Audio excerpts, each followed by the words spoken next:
नमस्कार साथियों, मैं आपका अजीज मित्र रवि सिंह भंडारी एक बार फिर से आप लोगों के सम्मुख। साथियों, आज मैं आप लोगों को अपने गांव की सैर कराऊंगा और आप लोगों को बताने की कोशिश करूंगा कि पहाड़ों में आजकल एक्चुअल में चल क्या रहा है। साथियों, आप लोग देख पा रहे होंगे मेरे कैमरे के माध्यम से, ये है हमारे गाँव का देवी का मंदिर जो हमारी इष्ट देवी है। साथियों, तो बने रहे साथियों आप लोग मेरे साथ। आज की वीडियो बहुत ही ज़्यादा इंटरेस्टिंग होने वाली है।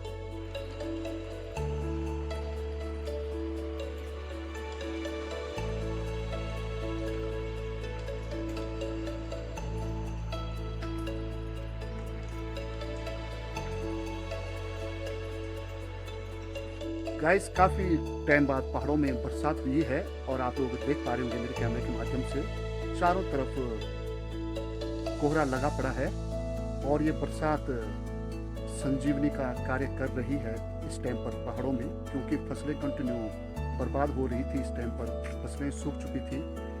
इस बरसात के आने से फसलों को एक नया जीवन मिलेगा। आप लोग देख पा रहे होंगे मेरे कैमरे के माध्यम से हमारे पहाड़ों का खुशनुमा वेदर।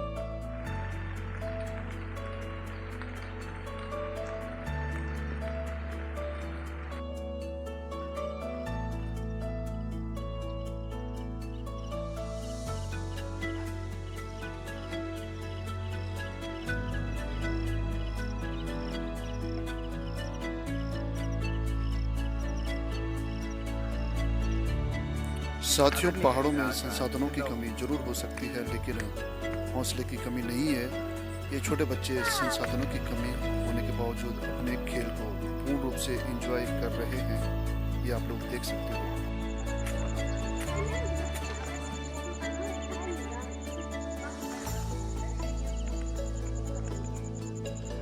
साथियों, ये आप लोग देख पा रहे होंगे मेरे कैमरे के माध्यम से, ये है कद्दू की बेल और यहाँ पर बहुत सारे कद्दू लगे पड़े हैं। साथियों, आप लोग जो शहरों में जो सब्जियाँ खाते हो वो सब्जियाँ इंजेक्टेड सब्जियाँ होती हैं, जिन सब्जियों को खाने से तरह तरह की बीमारियाँ होती हैं। और हमारे पहाड़ों में फ्रेश सब्जियाँ मिलती हैं। ये देखिए साथियों, यहाँ पर कितने ज़्यादा कद्दू लगे पड़े हैं। कैमरामैन जरा दिखाने की कोशिश करिए। एक कद्दू, एक छोटा कद्दू यहाँ पर लग रहा है ये, और एक है यहाँ पर ये एकदम फ्रेश सब्जी। साथियों, ये कम से कम 2 किलो का कद्दू है भाई साहब ये। साथियों, हमारे पहाड़ों की बात ही कुछ अलग है। यहाँ का खुशनुमा वेदर, यहाँ का सुंदर प्राकृतिक सौंदर्य और यहाँ की जलवायु अपने आप में बहुत ही ज़्यादा अच्छी है। ये देखिए साथियों, यहाँ पर बहुत ज़्यादा कद्दू लगे पड़े हैं। ये छोटा सा कद्दू यहाँ पर लगा पड़ा है। साथियों, एक्चुअल में हमारे पहाड़ों में क्या होता है कि हमारे पहाड़ों में जब किसी चीज़ की खाने की चीज़ों की ज़रूरत पड़ती है तो लोग डायरेक्टली निकालते हैं बेल से, पौधों से। और ये कद्दू भी यहाँ पर लगा पड़ा है। कम से कम ये 5 किलो का कद्दू है। अगर आप लोगों को सब्जी की ज़रूरत पड़ेगी तो आप लोग मेरे से संपर्क कर सकते हो, क्योंकि हमारे पहाड़ों में आजकल तरह तरह की भिन्न भिन्न प्रकार की सब्जियाँ लग रही हैं। कम से कम इस बेल पर कम से कम नहीं भी लगेंगे, कम से कम 1000 या 1500 कद्दू लगेंगे इस बेल पर। अभी तो ये शुरुआत है साथियों सिर्फ। साथियों, चूल्हे का जो खाना होता है वो बहुत ही लाजवाब खाना होता है। हमारे पहाड़ों में अधिकांश लोग चूल्हे पर ही खाना बनाते हैं, क्योंकि हमारे पहाड़ी लोग मिट्टी से जुड़े हुए होते हैं। हमारे पहाड़ों की बात ही कुछ निराली है। तो फाइनली गाइस, मैं अभी दूसरी लोकेशन पर आ चुका हूँ और आप लोग देख पा रहे होंगे यहाँ पर धान की मड़ाई हो रही है। और दोस्तों, ये है पराल। साथियों, आजकल पहाड़ों में धान की मड़ाई हो रही है। हमारे पहाड़ों में कुछ इस प्रकार से धान की मड़ाई होती है। शहरों में अत्याधुनिक मशीनें होती हैं, पर हमारे पहाड़ों में मशीनें नहीं होती हैं। शहरों में पैडी थ्रेशर और कई अन्य प्रकार की मशीनें होती हैं जिससे धान की मड़ाई होती है। हमारे पहाड़ों में संसाधन भले ही कम होंगे, बट हमारे पहाड़ों के लोग बहुत ही ज़्यादा मेहनती होते हैं। साथियों, ये कुछ इस प्रकार से धान की मड़ाई हो रही है, ये आप लोग देख सकते हो। और ये यहाँ पर ये थोड़ी देर भी कैमरा लगाने की कोशिश करिए। ये यहाँ पर पराल को डाला गया है। ये 2 या 3 दिन में सूख जाएगा। उसके बाद इसका परोड़ा लगाया जाता है। साथियों, पहाड़ों का जीवन कभी भी आसान नहीं रहा है। यहाँ पर जीवन यापन करने के लिए बहुत ही कड़े संघर्षों से गुजरना पड़ता है। यहाँ पर जीवन यापन करने के लिए भिन्न भिन्न प्रकार की कठिनाइयों से गुजरना पड़ता है, तब जाकर एक पहाड़ी बनता है। साथियों, पहाड़ों का जीवन बहुत ही दुर्गम और बहुत ही ज़्यादा कठिन जीवन होता है। इसीलिए शायद में पहाड़ी लोग इतने ज़्यादा मजबूत होते हैं। साथियों, ये देखिए हमारे पहाड़ों की खूबसूरत वादियों को। साथियों, पहाड़ों को आज भी धरती का स्वर्ग कहा जाता है। हमारे पहाड़ों की बात ही कुछ निराली है, जो शहरों से भिन्न है। जनाब, शाम का वक्त और चाय की चुस्की, यही तो है हम पहाड़ियों की पहचान।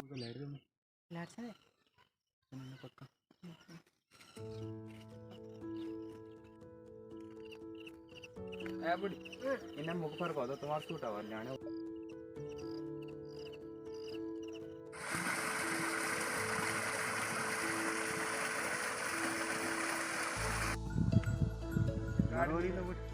साथियों, आसान नहीं है पहाड़ों का जीवन।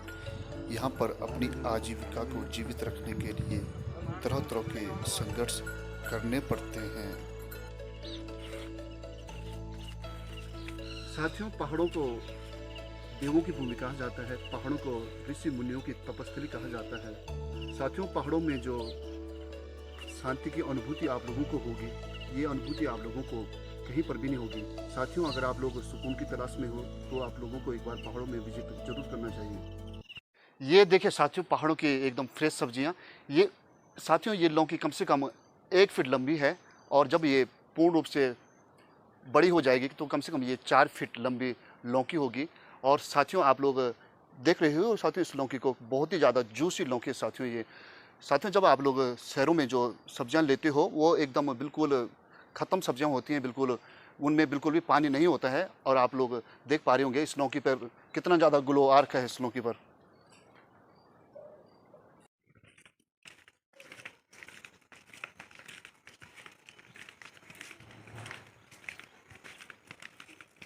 साथियों, जहाँ जहाँ मेरी नज़र पड़ रही है इस टाइम पर, वहाँ वहाँ तरह तरह की सब्जियाँ लगी पड़ी हैं। ये देखिए साथियों, इसे कहते हैं हमारी गढ़वाली भाषा में चचिंडा। इसकी सब्ज़ी बहुत ही ज़्यादा पौष्टिक सब्ज़ी होती है। साथियों, ये हमारे गांव की सबसे ब्यूटीफुल और सबसे बेस्ट लोकेशन है। ये आप लोग देख पा रहे होंगे साथियों, यहाँ का खुशनुमा वेदर, चारों तरफ हरियाली की हरी चादर बिखरी पड़ी है और यहाँ पर बहुत ज़्यादा अच्छा वेदर हो रखा है। साथियों, ये जो क्षेत्र है ना, ये वाला क्षेत्र हिंसक जानवरों का क्षेत्र है। यहाँ पर कंटिन्यू बाघ, तेंदुआ और जंगली सुकर अत्यधिक मात्रा में पाए जाते हैं। रात के टाइम पर यहाँ पर जाना वर्जित है साथियों, क्योंकि इस टाइम पर पहाड़ों में बरसात का सीज़न है तो झाड़ झंकार बहुत ज़्यादा हो रखा है हर टाइम पर। इस टाइम पर हर जगह हिंसक जानवरों का बसेरा बसा पड़ा है साथियों। साथियों, पहाड़ों में एक अलग ही कशिश है। साथियों, देवभूमि उत्तराखंड की मिट्टी में एक अलग ही खुशबू है। यहाँ के मकान कच्चे जरूर होते हैं, लेकिन यहाँ के लोग सच्चे होते हैं। यहाँ के लोग ईमानदार होते हैं। तो साथियों, धन्यवाद वीडियो को वॉच करने के लिए। आप लोगों का प्यार प्रेम ऐसा ही मेरे ऊपर बना रहे। तो साथियों, चैनल को सब्सक्राइब जरूर करें और बेल आइकन पर जरूर प्रेस करें।